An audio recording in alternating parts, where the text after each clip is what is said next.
Halo teman-teman, kembali lagi di Undang Project. Kali ini Kak Uce akan menemani teman-teman semua dalam belajar organ pernapasan. Organ pernapasan yang akan kita pelajari pada video kali ini yaitu organ pernapasan pada hewan ya.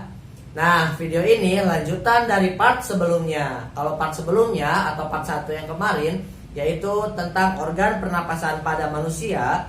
Sekarang kita akan bahas yaitu tentang organ pernapasan pada hewan. Namun sebelum kita memulai pembelajaran kita kali ini, Kakak harap teman-teman semua dapat mencapai tujuan pembelajarannya. Yang pertama yaitu teman-teman dapat menjelaskan organ pernapasan manusia dan hewan beserta fungsinya. Yang kedua, teman-teman dapat menjelaskan cara memelihara kesehatan alat pernapasan manusia ya tentunya. Yang ketiga, Kakak harap teman-teman dapat membuat model sederhana alat pernapasan manusia. Itu dia tujuan pembelajaran kita di video kali ini. Oke. Alat pernapasan hewan yang akan kita pelajari yaitu kita golongkan menjadi 6 kategori ya. Yang pertama nanti kita akan pelajari tentang alat pernapasan pada mamalia. Yang kedua insekta. Ketiga ikan. Keempat aves atau hewan unggas.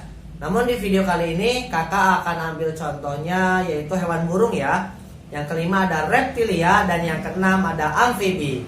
Oke, kita bahas yang pertama yaitu mamalia. Seperti yang teman-teman lihat bahwa di sini banyak sekali gambar contoh dari hewan mamalia. Ada singa, badak, gajah, dan binatang lainnya. Termasuk manusia sendiri pun tergolong ke dalam mamalia ya. Mamalia ini bernafas menggunakan paru-paru, di mana dia menghirup oksigen dan mengeluarkan karbon dioksida. Ini dia teman-teman. Kakak ambil contohnya yaitu kuda dan lumba-lumba. Lumba-lumba ini tentu hewan mamalia laut ya. Seperti yang teman-teman lihat bahwa kuda dia bernafas menggunakan paru-paru dan lumba-lumba pun bernafas menggunakan paru-paru ya, tidak dengan insang. Itu dia teman-teman alat pernapasan pada mamalia. Yang kedua kita bahas tentang insekta. Seperti yang teman-teman lihat, insekta itu ialah hewan serangga ya. Bisa teman-teman lihat juga di sini ada belalang, kemudian capung, kupu-kupu dan kumbang. Nah, insekta ini dia bernafas menggunakan trakea. Ya, kakak ulangi yaitu menggunakan trakea.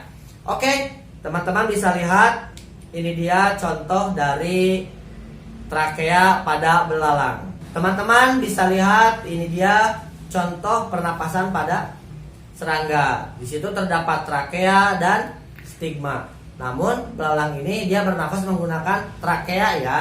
Itu dia teman-teman alat pernafasan pada insekta. Yang ketiga yaitu ikan. Ikan ini tentu hidupnya di dalam air ya, tidak di darat. Nah, ikan ini dia dibantu alat pernafasannya menggunakan insang. Kakak ulangi, ikan ini bernafasnya menggunakan insang ketika di dalam air. Teman-teman bisa lihat bagaimana bentuk insang pada ikan ini. Nah, ini dia teman-teman bentuk insang pada ikan. Insang ini berbentuk lengkung ya atau lengkungan.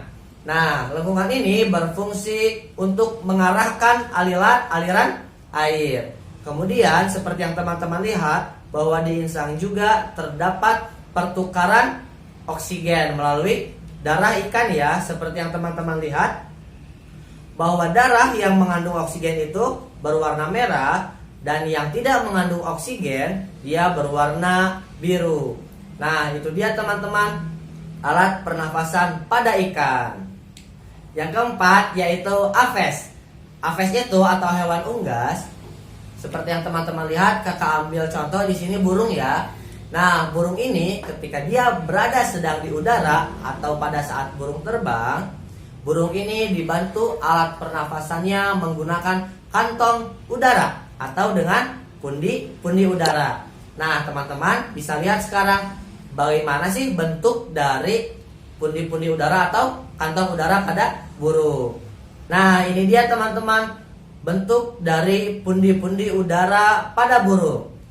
Alur pernafasan pada burung ini dimulai ketika burung menghirup udara melalui lubang hidungnya. Kemudian udara mengalir pada trakea burung. Selanjutnya, pada saat burung di darat, burung dapat bernafas menggunakan paru-paru. Namun pada saat terbang, pernafasan burung dibantu oleh pundi-pundi udara. Yang kelima yaitu reptilia. Reptil ini atau disebut juga dengan hewan yang melata. Reptil dibantu pernafasannya menggunakan paru-paru ya. Sekali lagi kakak ingatkan bahwa reptil ini alat pernafasannya dibantu menggunakan paru-paru. Oke teman-teman, ini dia kakak punya beberapa contoh tentang anatomi pernafasan dari reptilia. Seperti yang teman-teman lihat, di sini ada dua hewan ya. Yang paling atas yaitu hewan kadal. Dia dibantu pernafasannya pun dengan paru-paru. Dan yang bawah yaitu contoh dari ular. Ular pun dibantu pernafasannya menggunakan paru-paru. Namun bentuk paru-paru pada ular tidak sebesar pada kadal ya, karena hal ini disesuaikan dengan bentuk tubuhnya. Oke teman-teman, itu dia alat pernafasan pada reptilia. Dan yang terakhir yaitu yang keenam, amfibi. Amfibi ini dia dapat hidup di dua alam ya. Yang pertama, dia dapat hidup di air juga di darat.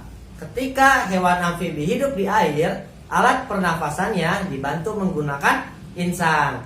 Dan pada saat amfibi ini berada hidup di darat, dia dibantu pernafasannya menggunakan paru-paru dan kulit. Oke teman-teman, kakak di sini punya contoh yaitu anatomi pernafasan dari hewan amfibi. Kakak ambil contoh yaitu katak ya. Bahwa katak pada saat dia muda, dia berbentuk seperti kecebong. Dia berbentuk kecebong atau berudu ya. Berudu ini dia hidup di dalam air dan dibantu alat pernafasannya menggunakan insang. Pada saat katak sudah menjadi dewasa, dia dapat hidup di darat dan alat pernafasannya dibantu menggunakan paru-paru dan kulit. Itu dia teman-teman, alat pernafasan pada hewan amfibi. Oke, itu penjelasan mengenai alat pernafasan pada hewan. Semoga melalui video ini teman-teman semua dapat mengikuti dan memahami setiap pembelajarannya ya. Oke, jika ada yang ingin ditanyakan, teman-teman boleh mengisi kolom komentarnya. Selalu ingat, dukung kami di Undang Project.